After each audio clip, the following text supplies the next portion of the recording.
Hello, my name is Aidan Tremethick and this is my EDU 115 speech.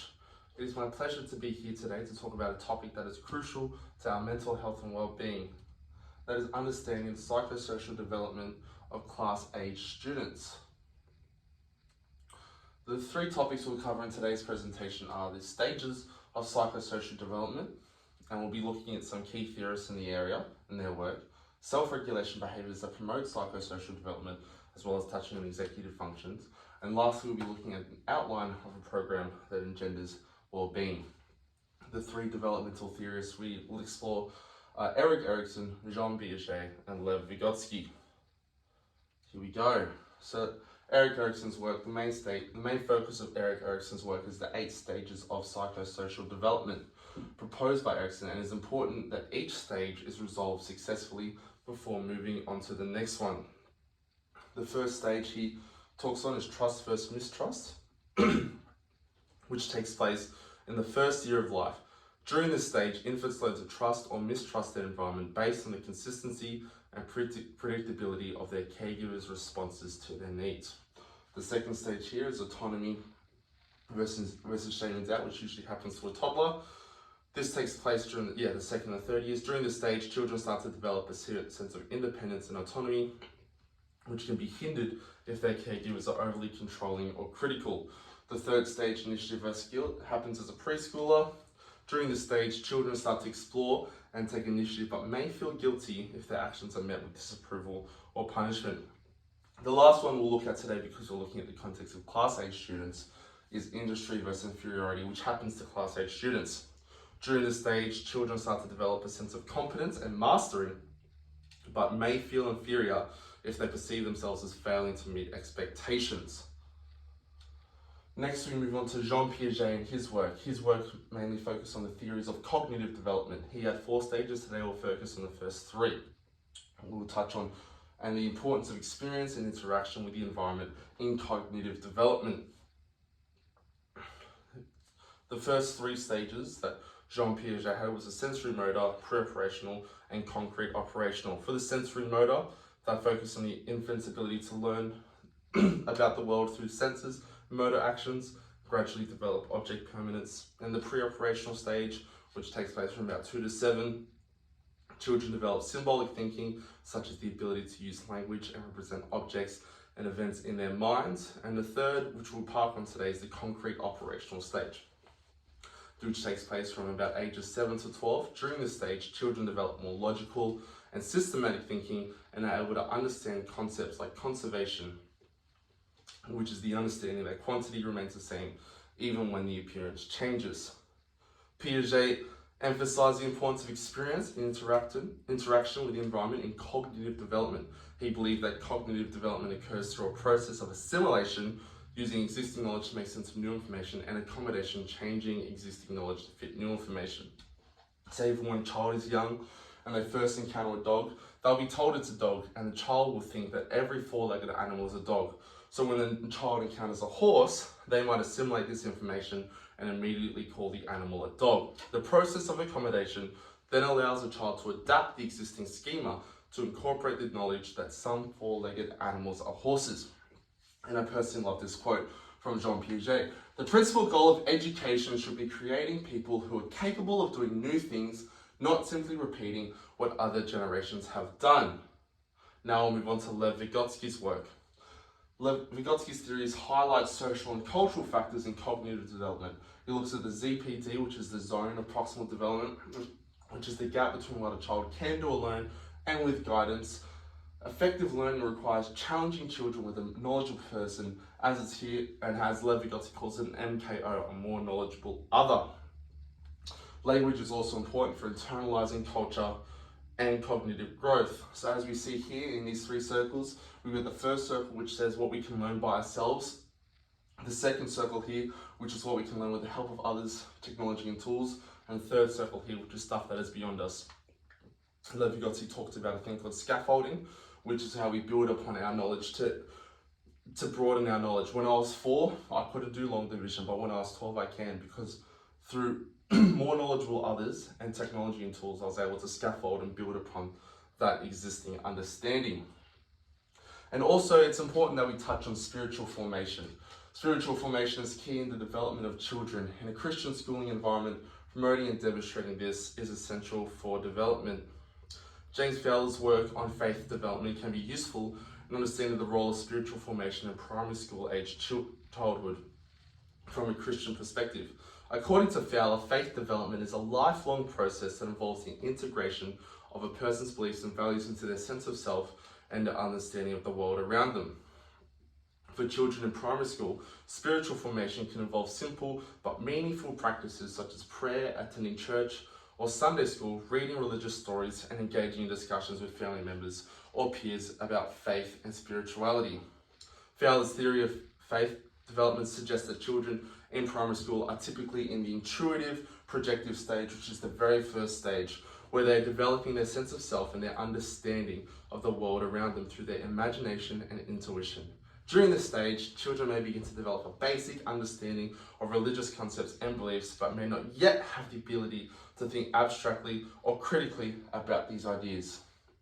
So to summarize what we just learned from these developmental theorists, primary school age children go through Erikson's fourth stage of development.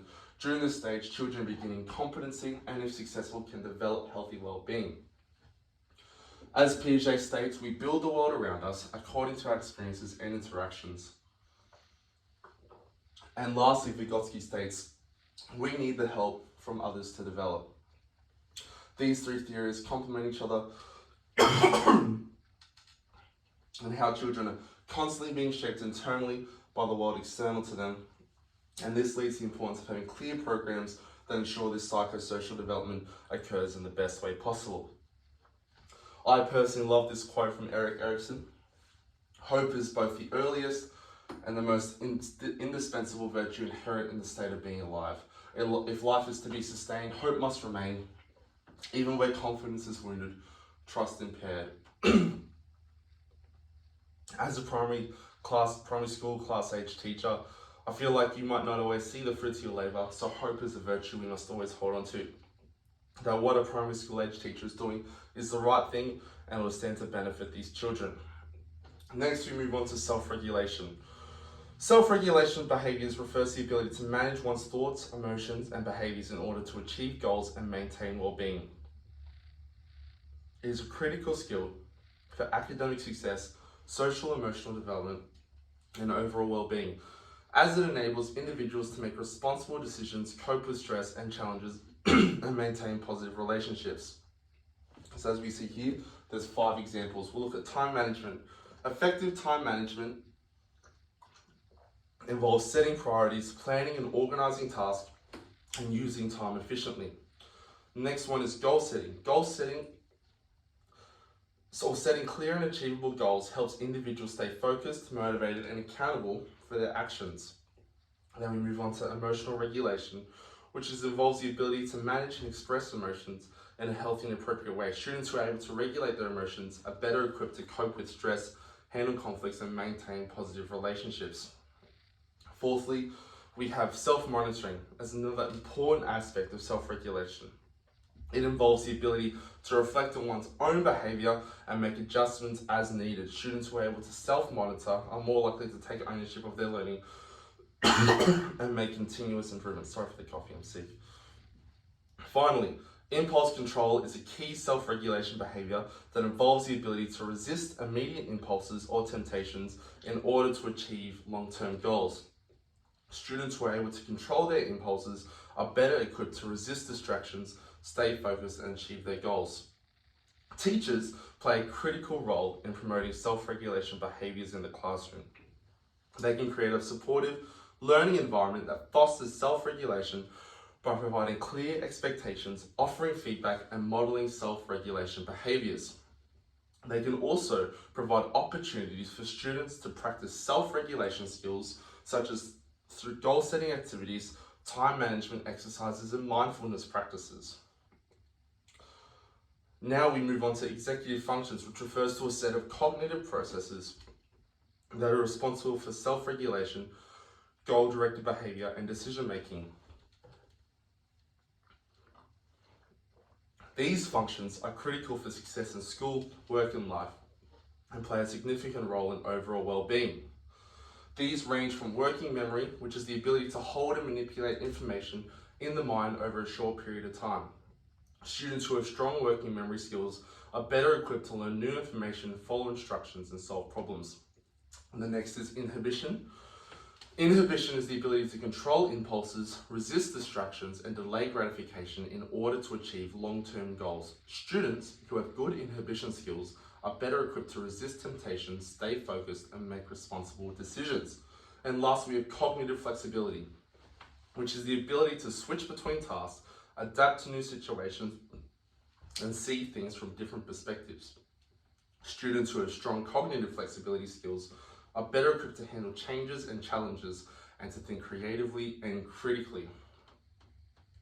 Next, we move on to the frontal lobe and the role it plays in executive functions. It's critical. The frontal lobe plays a critical role in executive functions, which are essential for academic achievement and social interactions in primary school age children.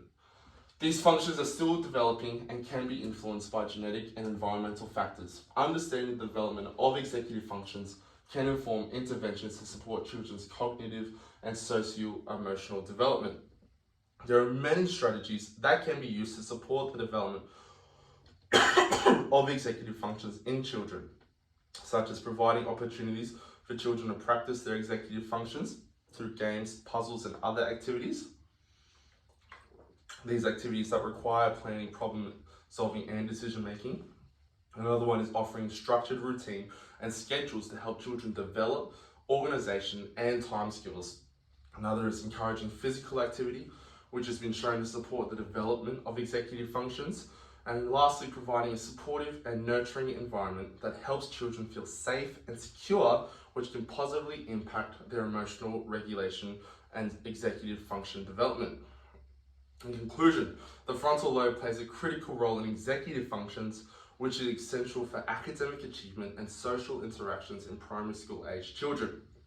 Understanding the development of executive functions and factors that influence their development can inform interventions to support children's cognitive and socio-emotional development. How important is that? By promoting the development of executive functions in children, educators and parents can help children build the skills they need to succeed in school and in life. And now we move on to our well-being program. A well-being program is an important part of producing positive social and emotional development in children. As we have here, we have 6 key outlines and focuses of any successful well-being program. The first one is a positive classroom culture. Creating a positive classroom culture involves creating a safe and inclusive learning environment where children feel valued and respected. Teachers can achieve this by setting clear expectations for behavior and consistently modeling positive behavior. They can also create a positive classroom environment by encouraging teamwork and collaboration and positive communications between students. The next is teaching social emotional skills. Such skills help children manage their emotions, build healthy relationships, and develop a positive self-image. Teachers can teach social emotional skills by incorporating them into the curriculum using role-playing and other interactive activities and providing opportunities for students to practice these skills in real-life situations. Thirdly, we have addressing bullying. Bullying is a serious problem that can have long-term negative effects on children's social and emotional well-being. Teachers can address bullying by creating a safe and supportive environment where students feel comfortable reporting incidents of bullying. They can also teach students how to recognize and respond to bullying behavior and provide support to those who've been affected by it. Fourthly, we have fostering mental health. Mental health is a critical aspect of overall well-being. Teachers can support children's mental health by providing resources and support for those who may be struggling. This can include providing access to counselling services, encouraging students to talk openly about their feelings, and promoting healthy habits such as exercise and proper nutrition. Fifth, we have positive behaviour management, which involves creating a system for reinforcing positive behaviour and discouraging negative behaviour. This can include using positive reinforcement such as praise and rewards, as well as implementing consequences for negative behaviour. It is essential to create a system that is fair, consistent, and focused on promoting positive behaviour rather than simply punishing negative behaviour. Number 6, involving families and the community in the wellbeing program is crucial for creating a holistic approach to supporting children's social and emotional development. Almost done. This can involve inviting parents to participate in school events, providing resources and support for families, and collaborating with community organisations to provide additional resources in support. In conclusion, a wellbeing program that focuses on all these things can promote positive social and emotional development in children by providing a safe and supportive environment, teaching essential life skills, and engaging families with the community. Teachers can help develop the skills and resources they need to thrive socially, emotionally, and academically. So, conclusion, I've drawn this circle here to sort of summarize what we've gone through today. So this first circle is the why of why we care about development. The second circle is how we can facilitate healthy development, and the third circle is what does healthy development actually look like.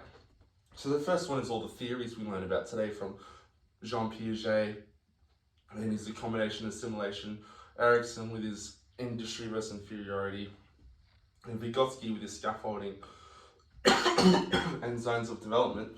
The how is our self-regulation behaviours and executive functions, how they work and how they intertwine with one another, especially how executive functions feed into self-regulation behaviours.